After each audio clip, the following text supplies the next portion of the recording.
What's up guys, and welcome back to another episode of Inspired By. My name's Will and I make an assortment of music under the moniker Hush Child. Today I want to give you some insight as to how I go about replicating some of the sounds that you asked for on the channel. And to learn how to do this, we have to understand subtractive synthesis. Once you understand the process of subtractive synthesis, you can find your way around pretty much any synth VST, and you have a way better understanding of how to tackle real life synthesizers as well.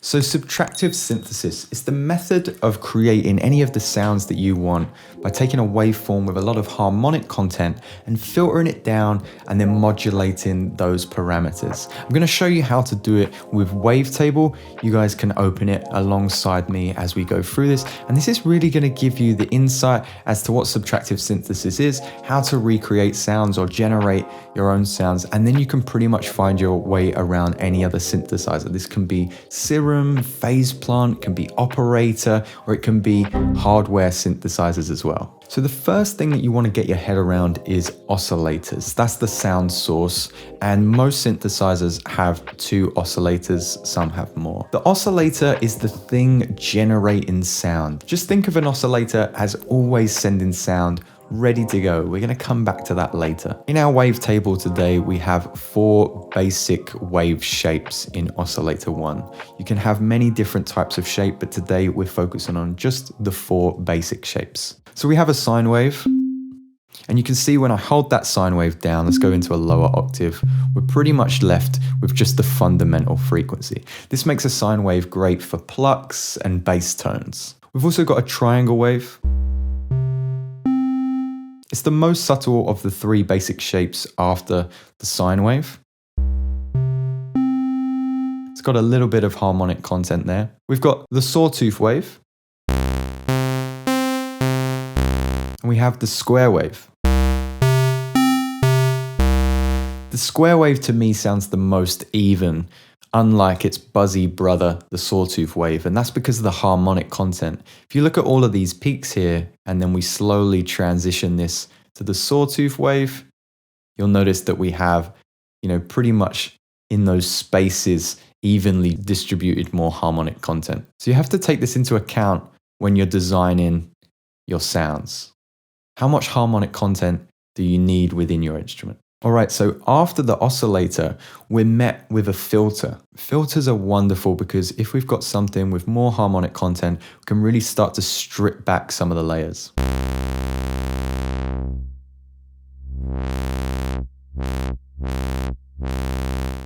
Real quick insight to how you get that Mr. Wizzo wub effect. So this is of course where most of the subtractive part of synthesis comes from. Later on we're going to look at modulating this so we can better carve out our sound, but just know that you can even assign different filter types with different presets and a different curve as well. Let's move on to the amplitude. Remember earlier I said that the oscillator was always sending signal, it was always ready to go. We need some kind of instruction so that we're not constantly hearing the oscillator. And the easiest thing that we have is just open and close. And that's essentially the instruction that you're given when you push on your MIDI pad or QWERTY keyboard. You're saying open and then close. We can adjust that open and close instructions with the amplitude. Something to bear in mind is that there will always be an amplitude in any synthesizer you look at.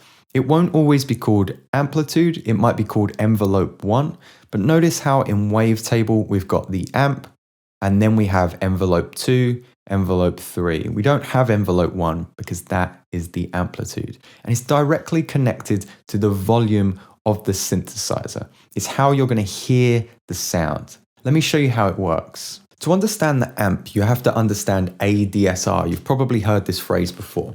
It stands for attack, decay, sustain, and release. When we're looking at ADSR, this is normally the default shape that you see, and we can control our ADSR with these nodes, but I'm just going to focus on the letters below. Either way is fine, it makes no difference. When we adjust the attack level, what we're specifying is how long does the instrument take to go from silent to its peak volume. That's pretty immediate with 11.9 milliseconds. But as we draw that out and hit the note again,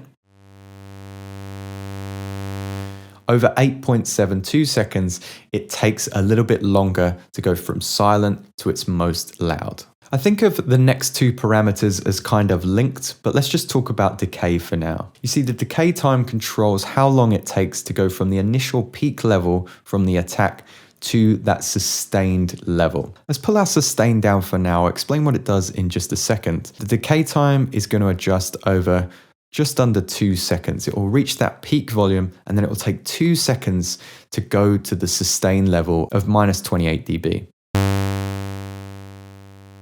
And notice how it just stays at that same level now. The sustain is the level of the sound whilst the key is being held down.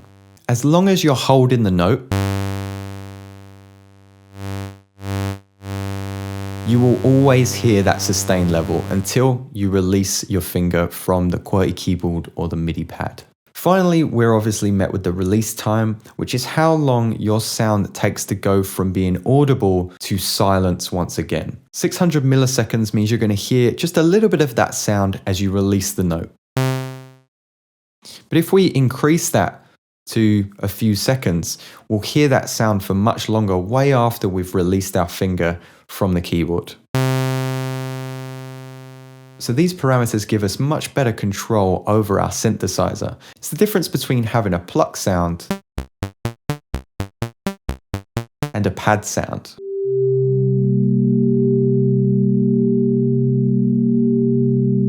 Okay, so this is where things start to become a little bit more exciting. They kind of go full circle as we approach the matrix and the extra envelopes. You see, after amp, we're met with envelope 2 and envelope 3. Notice how they have that same default position. You see, envelope 2 and 3 are waiting to be sent to a parameter to modulate them. Like the filter, for instance. Earlier, we were manually twisting the frequency knob. Now what we can do is automate that frequency parameter to free up my hands to play the chords or the melody. To send these instructions with the synth wavetable that I'm currently showing you, you have to send it via the matrix. You won't always have this extra step.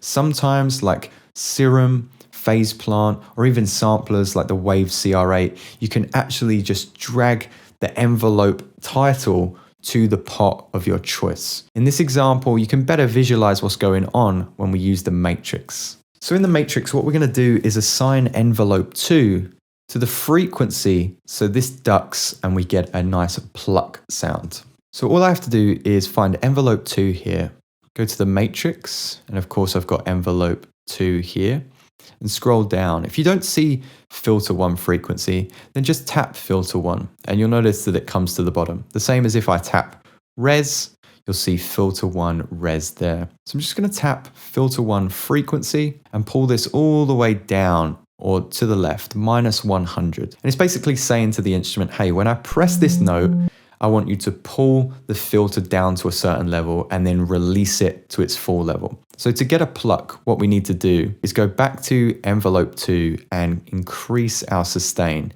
and then increase our envelope a little bit. So we have a little bit of breathing room before the filter is swept all the way off.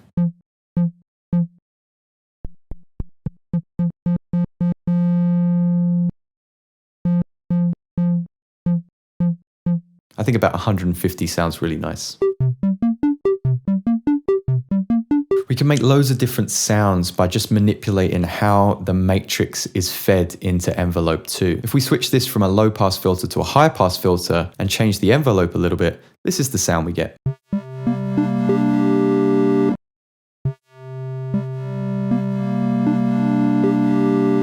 There's a lot of fun to be had there, and LFOs work really similarly. If you go to the right a little bit, we have LFO 1 and LFO 2. LFO stands for low frequency oscillation. They're very similar to the sine wave that we saw in basic shapes, but the low frequency oscillation is so low that we can barely hear it. But what we can do is tell the synth to follow the shape of that low frequency oscillation to control a constant repeating pattern to our synth. Let me just assign it to the pitch so you can hear what's happening. So if I play a basic C triad, this is what we hear. but maybe I want that kind of lo-fi detuned sound. So what I need to do is go back to my matrix, find LFO1 and go down to the pitch. And what I'm gonna do is just increase this by about 3. Now if I play a C triad, you'll hear a pitch difference. It's a little bit too much right now, but that's the pattern that it's following with that LFO1 shape. So to turn this down a little bit, what we can do is control the rate, which is how fast this shape moves. If we turn it right up, it's gonna move much quicker. And we can also adjust the amount percentage.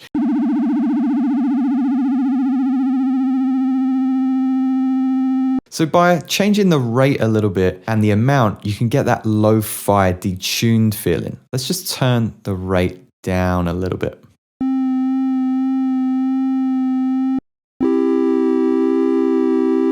So that wasn't that hard. Before you know it, you can go back to your matrix and assign envelope 2 to that frequency knob again, and just give it the instruction to duck to a certain percentage so that you get, again, more of a realistic lo-fi sound. Maybe something like this. And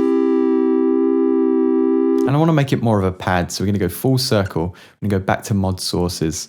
We're going to change that amp to fade in over time. We're going to bring it down to a closer sine wave. And with oscillator 2, because we haven't built this in yet, what we're going to do is switch it on. We're going to choose noise from the presets here. Let me know in the comments if you want to see some more advanced synthesis in future. We're going to turn the volume down a little bit. So now we have something that plays a little bit like this.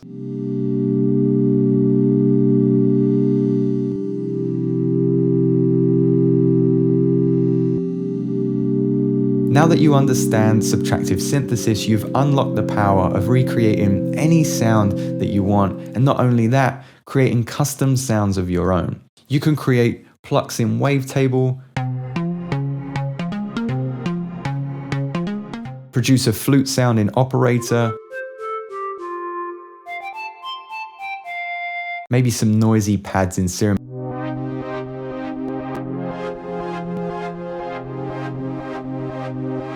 Hell, if you want to, you can even go over to eBay, buy a Moog Subsequent 25 paraphonic analog synthesizer and find your way around. Look at this.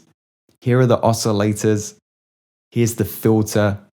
You've got your envelopes here and amplitude just below. You can even find your way around hardware synthesizers. How awesome is that? If this video was helpful, do give it a like and subscribe. Let me know in the comments what you want to see in future. Don't forget that I've got loads of bonus content over at the Patreon as well. I do hope that I see you guys again.